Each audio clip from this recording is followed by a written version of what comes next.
नमस्कार। नक्षत्र दर्पण ज्योतिष में आज हम फिर बात करेंगे बीएनएन के कुछ अद्भुत चमत्कारिक योगाज की। इसी क्रम में हम पहले जानेंगे संजीवनी योगा के बारे में।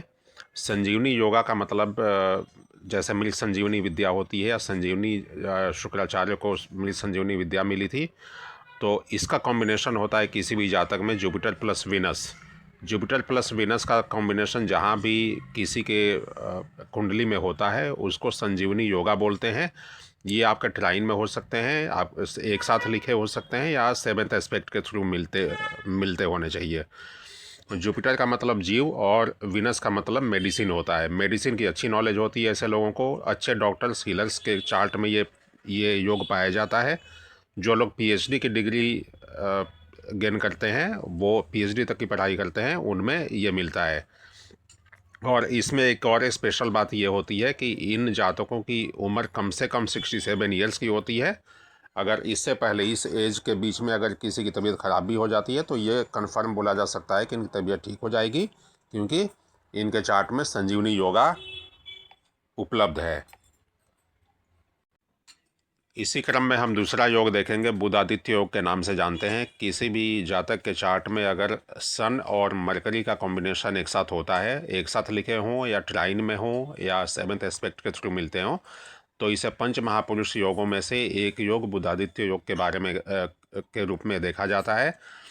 और इसमें मैं यही बोलना चाहूँगा कि इसमें कुछ विशेष कोई ऐसी चीज़ नहीं होती है, क्योंकि ये कॉमनली सब में पाया जाता है। साइंटिफिकली भी अगर देखा जाए तो सन के बहुत नज़दीक मरकरी की प्लेसमेंट होती है ब्रह्मांड यूनिवर्स में, तो इसलिए ये कॉम्बिनेशन ऑलमोस्ट 70% लोगों के चार्ट में मिलता ही है।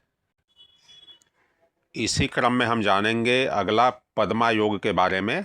पद्म योग या पद्मा योग भी जिसको बोलते हैं, लक्ष्मी योग के नाम से भी इसको जानते हैं या लोटस योग भी इसको बोलते हैं। इसमें कॉम्बिनेशन होता है वीनस प्लस केतु का।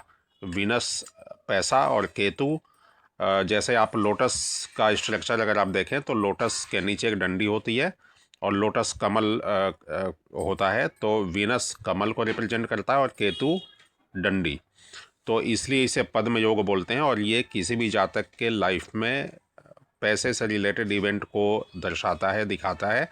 और ये योग मनी के लिए मनी फ्लो के लिए, पैसे के लिए अच्छा होता है किसी भी चार्ट में। इसी क्रम में अगला योग हम लोग जानेंगे अर्धनारीश्वर योग के बारे में। इस योग में किसी भी जातक के चार्ट में कॉम्बिनेशन होता है सन और मून का। ये एक साथ लिखे हो सकते हैं, ट्राइन में हो सकते हैं या सेवेंथ एस्पेक्ट से मिलते होंगे। तो यहाँ पे इस कॉम्बिनेशन में सन और मून का अर्धनारीश्वर योग इसको बोलते हैं।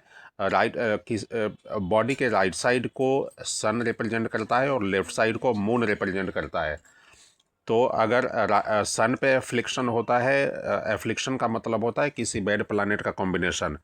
तो अगर सन पे एफ्लिक्शन होता है तो किसी भी जातक के बॉडी के राइट साइड में कुछ समस्या देखने को मिलती है, या अगर मून पे एफ्लिक्शन होता है तो लेफ़्ट साइड में समस्या देखने को मिलती है। किसी भी चीज़, अगर कोई भी आप राइट हैंड ले लो, right leg, right eye, right brain, ये सारा सन रिप्रेजेंट करता है। और लेफ़्ट साइड में जितने आपके लेफ़्ट लेग, लेफ़्ट हैंड या लेफ़्ट आई, ये सब जो होते हैं, ये मून रिप्रेजेंट करता है।